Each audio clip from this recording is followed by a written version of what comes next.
Well, welcome back to RSA Conference 2021, live from Virtual Broadcast Alley. I'm your host, Paul Asadorian.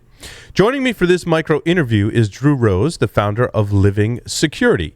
Today, we're going to be talking about why your phishing program isn't working. The page that you can visit to learn more about Living Security is securityweekly.com/Living Security. Drew, welcome to the show. Thanks, Paul. It's a pleasure to be here. Excited to chat with you this afternoon almost. Absolutely. I find it interesting. I love the topic, right? Like, why isn't your security awareness program working? What do people usually get wrong when it comes to a security awareness program? I mean, I think the biggest overall thing that people get wrong is relying on phishing simulations to train their employees to change their behavior. I think phishing simulations have a place in an overall program. But it shouldn't be the one key metric or activity that a security team spends on in order to reduce human risk.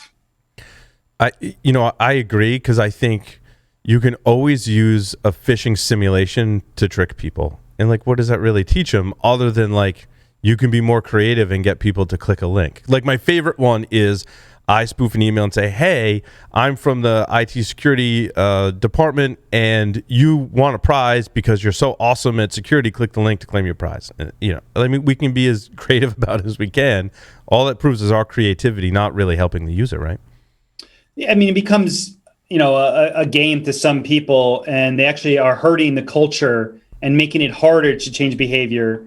I mean, you're seeing even over the last couple of months, organizations tricking, I like the word tricking, their employees to click on, fake malicious links by, talking about vaccinations and bonuses and time off and things around COVID that are very sensitive subjects that really hit home and really hit the emotions hard. And of course, you can see why they would click on it.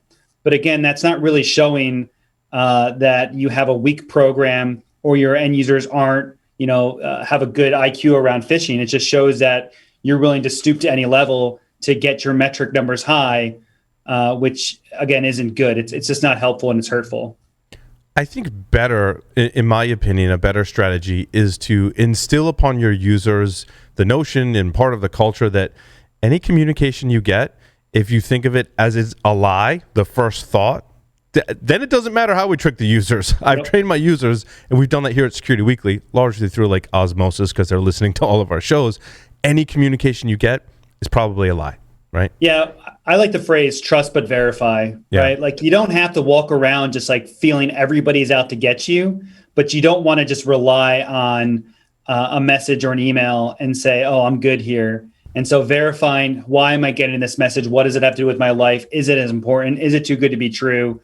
And that's just a good way. And it goes beyond phishing. It goes to vishing or phone calls. It goes to deals and salespeople and whatnot. And trust but verify is a very strong tenet to try to instill within a user population. I think it's funny, the scam that keeps going around on Twitter. Somebody fakes an Elon Musk Twitter account and says, hey, if you send me half a Bitcoin or whatever dollar in Bitcoin, I will double it and send it back to you because I'm such a generous person.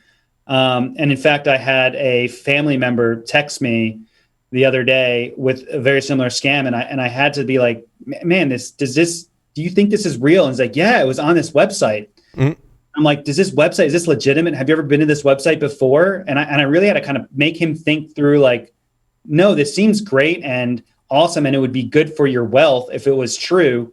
But like, why would somebody just give you free money? Right. And that really touches on the key aspect around why social engineering works, right? Because a lot of people in IT or cybersecurity, that are maybe new to the industry think like, man, how could somebody fall for a phishing email? Like, they'll never get me. They're so dumb. They're so stupid.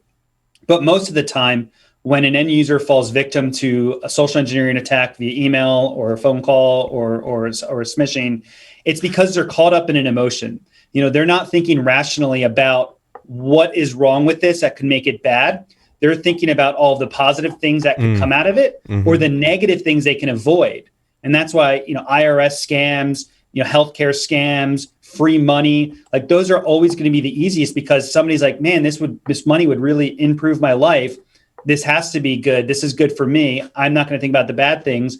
and they don't think rationally, right? I don't know if you ever heard the term the lizard brain, right? But that's our kind of flight, freeze, or fight response to a situation. And we have that same situation when it comes to those types of threats in our communication stream.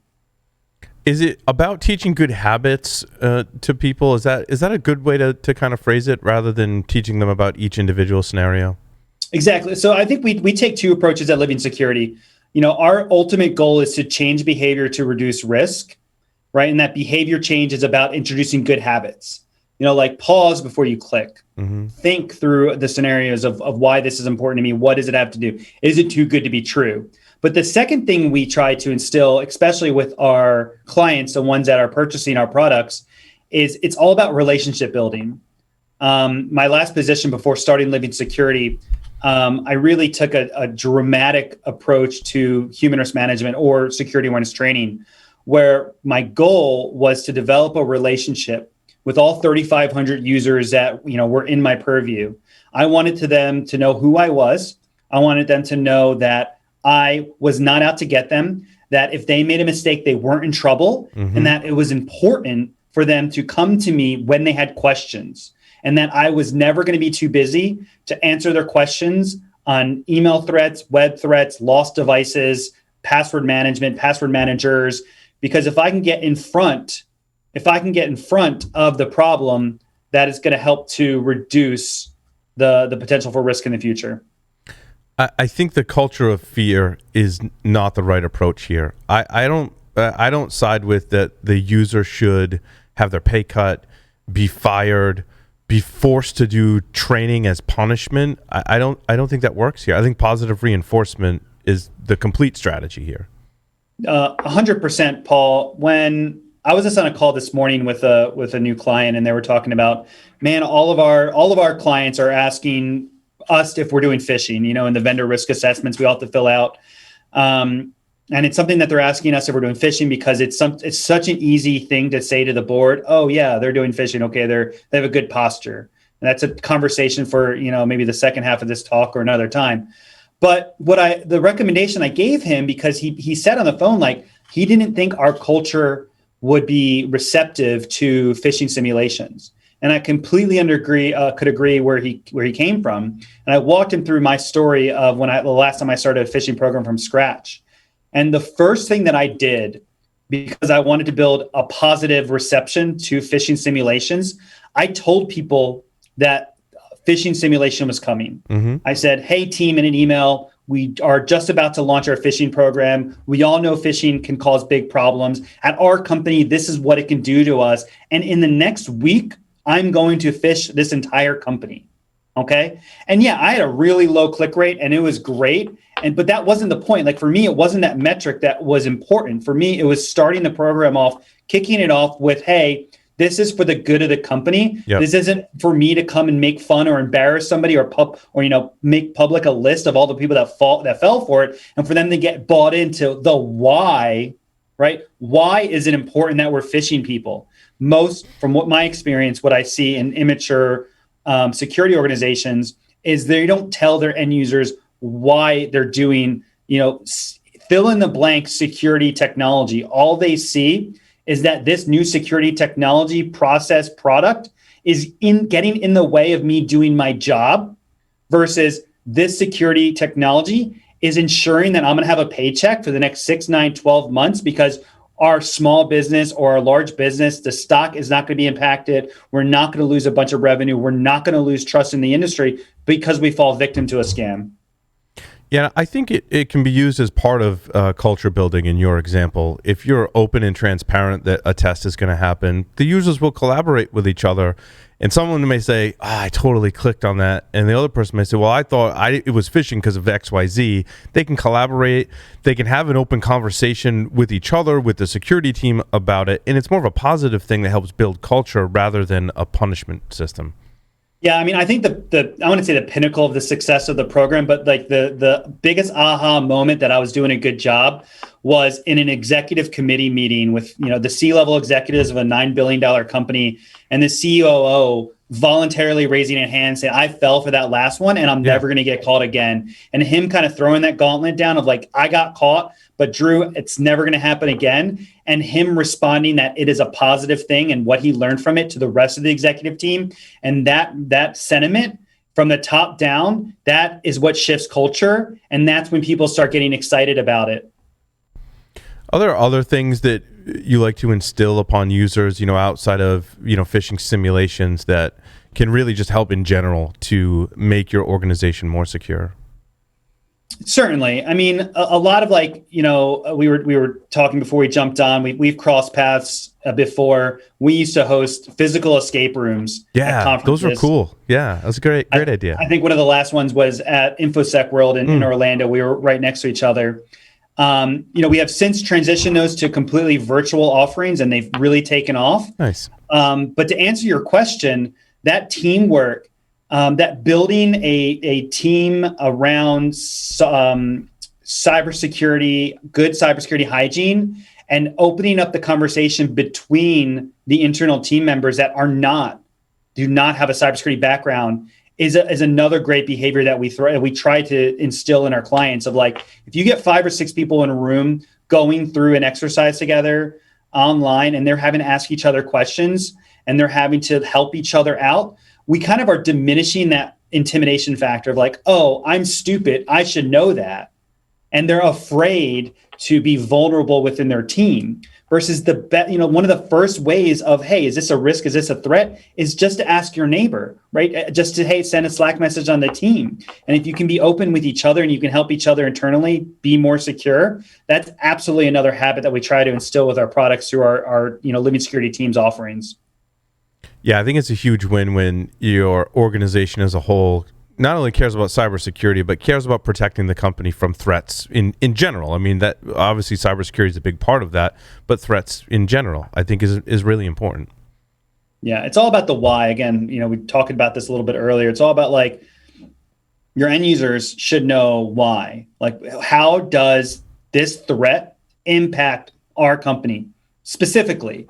Like you can't go to them and say, hey, don't click on phishing because it's bad. Like that doesn't resonate with me, right? You don't click on this phishing email because you're an accountant. And if somebody takes over your account, they can send a refund check of $10,000 to 10 people. And now we're out $100,000. Yeah. That hits home. Right. Yeah. It's understanding the consequences. I think non-cybersecurity people, that's the aha moments I like them to have, that there are consequences to this, that it's just not someone else's problem or something like that. Yeah, absolutely. So what else is going on at Living Security? You mentioned your escape rooms are now virtual. How does that work in a virtual setting? Yeah, so we've developed a completely virtual experience where a group of 8 to 10 end users join like a session, almost like a Zoom session. And inside that Zoom session, you see each other, you get to talk to each other, and you go through a storyline, a fictional storyline that involves 8 different challenges that all relate to cybersecurity fundamentals. And you have to get through this experience in under 45 minutes. At the end, there's a leaderboard for all the other teams that go through it. And it's something that over this past 6 months, we've been able to scale around the world. So we have different languages. We don't need a host or moderator. So I could launch this experience to 1,000 users in an hour. If we want. And so that's really taken off for us. On the other side, we just raised our Series B a couple months ago, and we're really double downing on our analytics and metrics. And we're building a platform called Living Security Unify. And it's really taking effect, like what I see as one of the biggest gaps in security awareness training is the ability to really understand, is the investment we're making in trying to change behavior, is that working? And the only way to do that is to get access to data that is showing real life behavior. And that data already exists in the entire security stack, like your email security gateway, your web security or proxy, your password manager, your DLP products. And so getting that data, having interventions and be able to measure if those interventions like training or communications or changing policy, if those interventions were successful. And so we're launching that product in the next couple of months. And I really think it's the next big game changer in the human risk management field. What kind of data would you be collecting? Is that like the number of people that report a phishing incident, if that's built into their system and things like that? Exactly. Yeah. So reporting phishing emails, getting real phishing emails, clicking on real phishing emails, going to malicious websites, going to uncategorized websites, reusing passwords. Really, if you think across the security stack, what is the purpose of a tool that is for a specific vertical like DLP? And what type of events can we derive from that tool that tie back to a specific user? And then bringing all that data into one system, unifying it to look for the groups of users that are at risk in very specific areas, and then targeting them with interventions. That's awesome. It's a great strategy. Drew, thank you so much for appearing on Security Weekly. Yeah, thanks for having me. Good luck. This is your last day, right? So you're going to get a talking break after today? Yes, we're in the home stretch. Awesome. Well, hey, thanks for having me, Paul. I really appreciate being here. Outstanding. For folks who want to learn more, please visit securityweekly.com/living security.